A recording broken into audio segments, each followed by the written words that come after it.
اللہ سبحانہ و تعالیٰ نے جو مقام صحابہ اور اہل بیت کو عطا کیا، امت میں اور کسی کو نہیں عطا کیا۔ ساری امت ایک طرف، جماعت صحابہ اور جماعت اہل بیت ایک طرف۔ جو انعامات، جو اعزازات صحابہ اور اہل بیت کو ملے ہیں اور کسی کو نہیں ملے، وہ صرف صحابہ کے ساتھ خاص ہیں، اہل بیت کے ساتھ خاص ہیں۔ ان میں سے ایک اعزاز و انعام یہ ہے، صحابہ اور اہل بیت کو اللہ سبحانہ و تعالیٰ نے انبیاء علیہم السلام کے مقدس دور میں پیدا کیا۔ صحابہ اور اہل بیت انبیاء علیہم السلام کے متصل دور کے لوگ ہیں۔ صحابہ اور اہل بیت انبیاء علیہم السلام کی قیادت میں چلنے والے لوگ ہیں۔ صحابہ اور اہل بیت انبیاء علیہم السلام کی صفوں کے لوگ ہیں۔ صحابہ اور اہل بیت انبیاء علیہم السلام کے شانہ بشانہ چلنے والے لوگ ہیں۔ انہیں یہ اعزاز حاصل تھا، براہ راست انبیاء علیہم السلام سے شریعت کا علم حاصل کیا، بچشم خود انبیاء علیہم السلام کی زیارت کی۔ میں سارے نبیوں کے صحابہ کی بات کر رہا ہوں، کیونکہ ہمارے لیے سب واجب الاحترام ہے۔ انہیں یہ انعام حاصل تھا، براہ راست اللہ کے نبیوں سے سیکھا۔ ان کا جینا اور مرنا انبیاء کے ساتھ تھا۔ ہم مسائل علماء سے پوچھتے ہیں، وہ انبیاء سے پوچھتے تھے۔ ہمارا امام، ہمارا خطیب علاقے کا عالم ہوتا ہے، ان کا امام اور خطیب، ان کا پڑھانے والا، ان کا استاد علاقے کا نبی ہوا کرتا تھا۔ ہمارے جنازے، کفن دفن، نکاح علماء پڑھاتے ہیں، مفتیان پڑھاتے ہیں۔ ان کے جنازے، کفن دفن اور نکاح انبیاء کرتے تھے۔ انہیں قبروں میں اتارنے والے اللہ کے نبی ہوتے تھے۔ ایصال ثواب کی دعائیں کرنے والے بھی نبی ہوتے تھے۔ یہ اعزاز کسی اور جماعت کو ملا ہے تو بتاؤ؟ یہ صرف اور صرف صحابہ اور اہل بیت کا حق ہے۔ اس لیے دین ہمیں ان کی توہین سے منع کر رہا ہے، ان کے ادب و احترام کا درس دے رہا ہے۔ بعض بیچاروں کو توہین کرنے کا بہت شوق ہے، وہ کسی کو بھی نہیں چھوڑتے،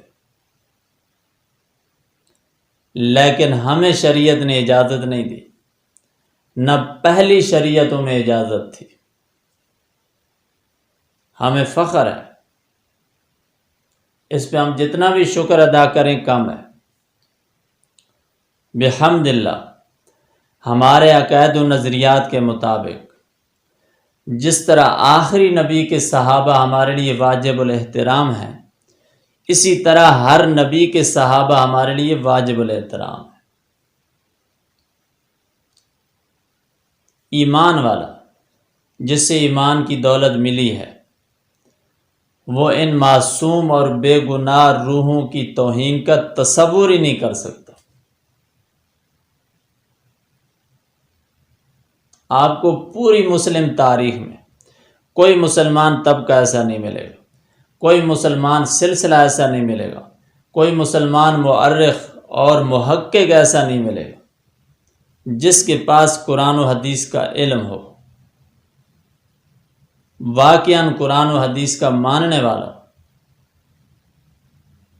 وہ صحابہ کا منکر ہو یا اہل بیت کا منکر ہو، ایسا نہیں ملے گا۔ ان کے بغیر مومن کا نہ ایمان مکمل ہو سکتا ہے، نہ دین مکمل ہو سکتا ہے۔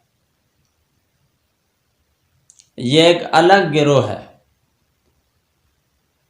جس کے پاس نہ قرآن کا علم ہے نہ حدیث کا علم ہے، قرآن سے اختلاف ہے، شدید اختلاف ہے، ایمان سے بھی اختلاف ہے، تاریخ کی کتابیں پڑھ کر علم حاصل کیا ہے، تاریخ کو دلیل بنا کر کبھی صحابہ پہ تبرہ کرتا ہے، کبھی ازواج مطہرات پہ تبرہ کرتا ہے، بلکہ ازواج مطہرات کو یہ طبقہ غلیظ اور ننگی گالیاں دیتا ہے۔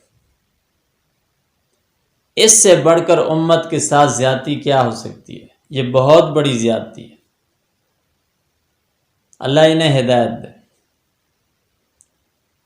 دلیل کیا ہے ان کے پاس؟ تاریخ میں کیا بیان کرتے ہیں؟ اختلافات بیان کرتے ہیں۔ یہ جنگ جمل ہے، یہ جنگ صفین ہے، اس جنگ میں یہ طبقہ صحیح تھا، اس میں یہ صحیح تھا، اس قسم کی چیزیں عوام کو بیان کرتے ہیں۔ بھائی تمہیں کس نے جج بنایا؟ تم کون ہو فیصلے کرنے والے صحابہ اور اہل بیت کے؟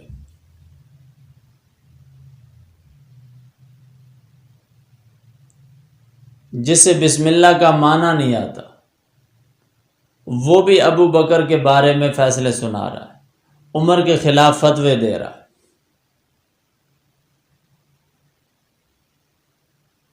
کسی کو بھی شریعت نے اس بات کا مکلف اور ذمہ دار نہیں ٹھہرایا وہ صحابہ کے بارے میں یا اہل بیت کے بارے میں تحقیق کرے، کیا یہ صحیح تھے یا غلط تھے۔ ہماری اوقات نہیں، ہماری کیا مجال ہے ہم ان کی عزتوں کا تماشا کریں جنہیں اللہ نے عزت دی ہے۔ کسی عام انسان کو بھی رب العالمین عزت دینا چاہیں، ساری مخلوق مل کر اس کی عزت ختم نہیں کر سکتی، چونکہ قرآن کا فیصلہ ہے وَتُعِزُّ مَن تَشَاءُ وَتُذِلُّ مَن تَشَاءُ۔ عزت اور ذلت دینے والے اللہ ہیں۔ پھر صحابہ کو تو اللہ نے پیدا ہی عزت کے لیے کیا تھا، بلکہ ہمارا ایمان یہ ہے عزت کو بھی اگر عزت ملی ہے انبیاء اور صحابہ کی برکت سے ملی ہے۔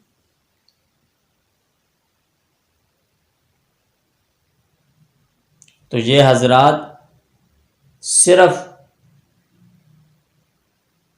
امت کو اشتعال دلانے کے لیے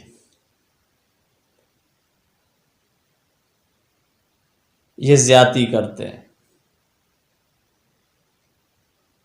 اس قسم کی چیزیں بیان کرتے ہیں تاکہ امت اپنے دین کے بارے میں شکوک و شبہات میں مبتلا رہے۔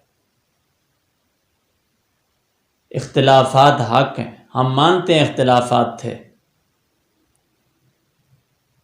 منافقین نے، غداروں نے انہیں لڑایا، لیکن اللہ سبحانہ و تعالیٰ کا واضح اعلان ہے رضی اللہ عنہم ورضوا عنہ۔ اس اعلان نے، قرآن کے اس جملے نے سارے اعتراضات ختم کر دیے۔ اس کے بعد کسی کو حق حاصل نہیں کوئی ان کے بارے میں بات کرے۔ ہمیں چاہیے قرآن و حدیث کی روشنی میں ان کے مراتب کو سمجھیں، پھر اس پہ قائم رہیں۔ جو ہماری ڈیوٹی ہے وہ کریں۔ یہ ایک سوچی سمجھی سازش کے تحت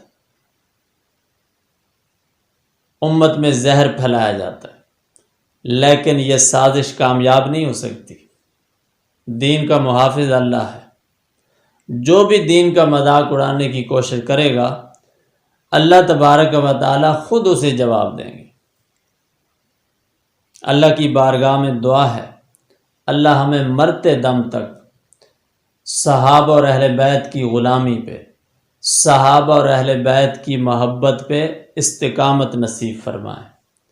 وآخر دعوانا ان الحمد للہ رب العالمین۔